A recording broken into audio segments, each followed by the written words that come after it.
नमस्कार,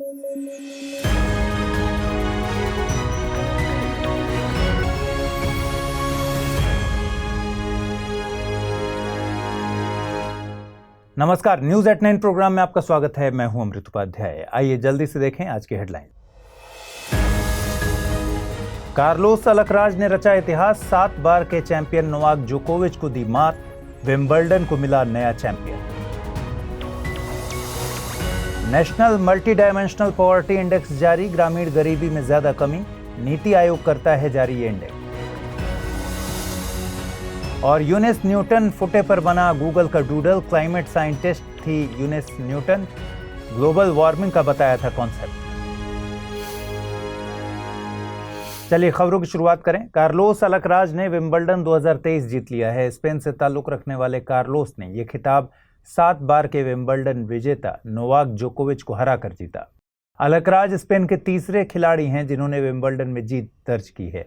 इससे पहले 1966 में स्पेन के मैनुअल सेंटाना और साल 2008 और 2010 में राफेल नडाल ने यह खिताब हासिल किया है। इसके अलावा कार्लोस अलकराज विंबलडन जीतने वाले तीसरे सबसे युवा खिलाड़ी भी हैं।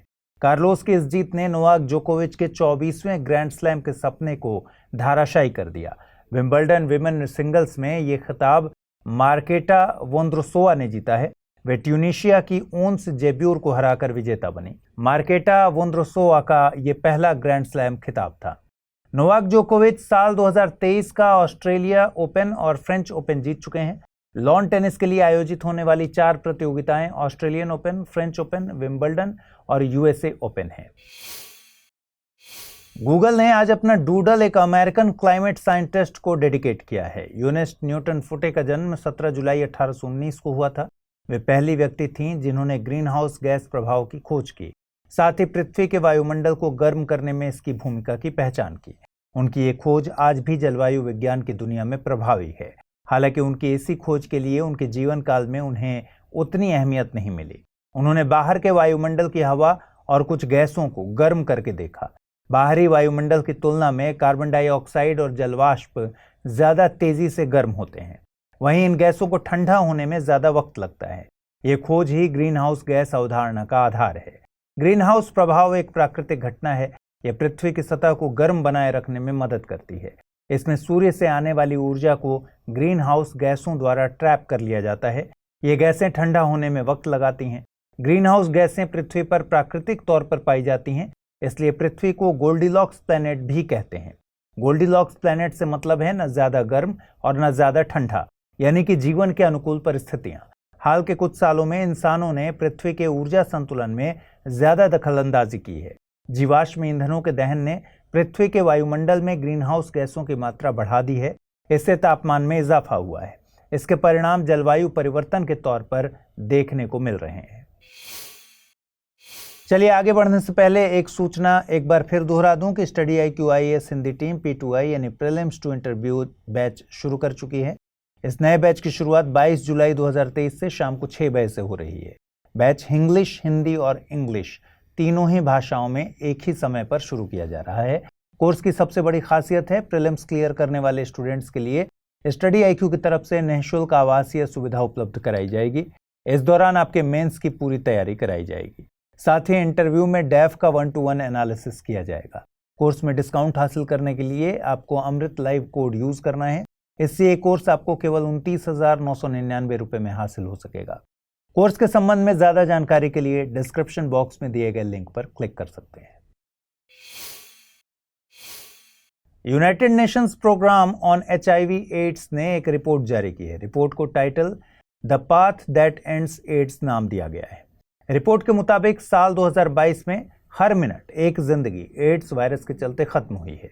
वैश्विक स्तर पर 39 मिलियन लोग एड्स वायरस से पीड़ित हैं। इनमें से 29.8 मिलियन लोग लाइफ सेविंग ट्रीटमेंट को हासिल कर पा रहे हैं।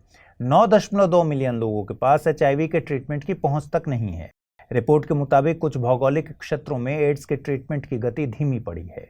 इनमें पूर्वी यूरोप, मध्य एशिया, मध्य पूर्व और उत्तरी अफ्रीका शामिल है।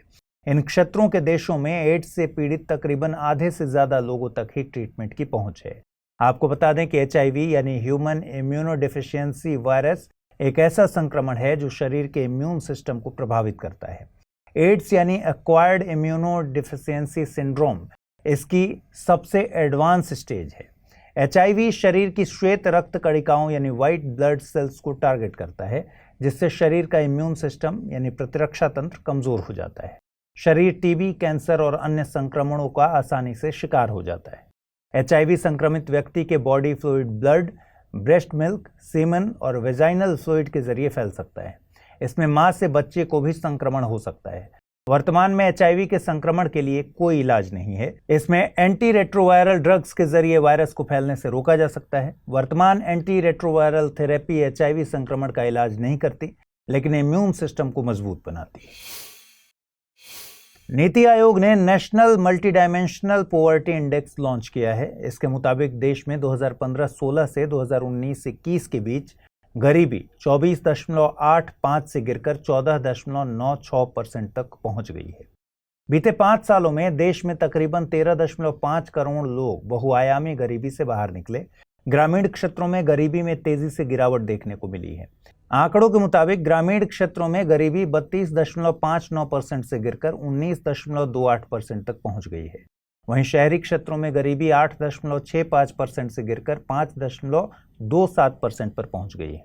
नीति आयोग के मुताबिक इस प्रगति के मद्देनजर भारत सतत विकास लक्ष्यों को वक्त से पहले पूरा कर सकता है। सतत विकास लक्ष्य 1 2030 तक गरीबी उन्मूलन की बात करता है। संख्या के हिसाब से उत्तर प्रदेश में सबसे ज्यादा तकरीबन 3.43 करोड़ लोग गरीबी से बाहर आए हैं। National multi dimensional poverty index राष्ट्रीय स्तर पर गरीबी के मापन के लिए व्यापक इंडेक्स है। इसमें स्वास्थ्य, शिक्षा और जीवन स्तर को आधार बनाकर गरीबी का मापन किया जाता है।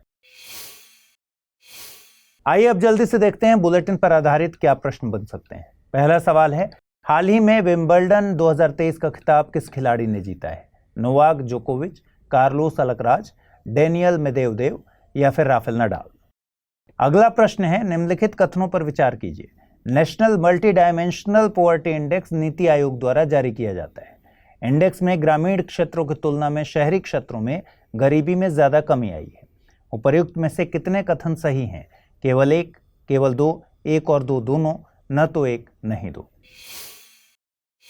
आइए अब देखें पिछले बुलेटिन में मैंने आपसे क्या सवाल पूछे थे और उनके सही जवाब क्या है।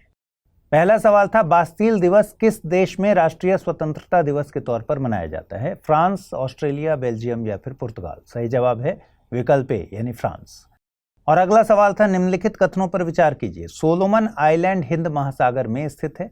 चंद्रयान 3 चंद्रमा के दक्षिणी ध्रुव पर लैंड करेगा। सतत विकास लक्ष्य 1 भूख को मिटाने से संबंधित है।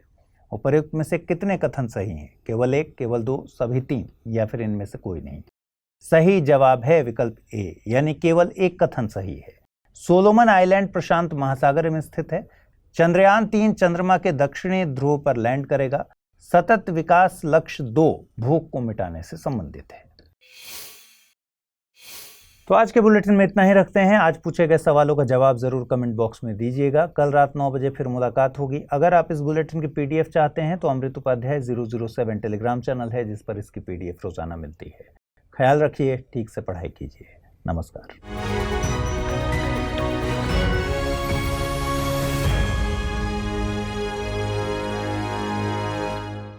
हिंदी में UPSC की तैयारी से संबंधित प्रोग्राम्स को देखने के लिए सब्सक्राइब करें स्टडी IQ IAS हिंदी।